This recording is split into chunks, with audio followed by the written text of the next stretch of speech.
Allah beyrağınızı mübarek eləsin. İnşallah yaxşı olsun bileyim. İnşallah ahirette xeyir olasınız. Balalarınızın sağlığıyla. İnşallah selamet olasın. İnşallah tezgirle Allah'tan her nemiz versin bileyim. La yavrum, hakkı pençlerin hali eba. Geldim de evde zerbul besel vardı. Kediyi elin dize can soksan bal içine, soksan telefon ağzına. Ya zehir kesti bile mi? Hikayeti khil yaz, ben derbari esel harfine mizelim.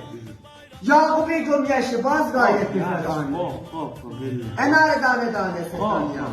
Allah ne dediğiniz de rahmet ilesin inşallah. Allah halağınızı iyi rahmet ilesin. Yalçadan.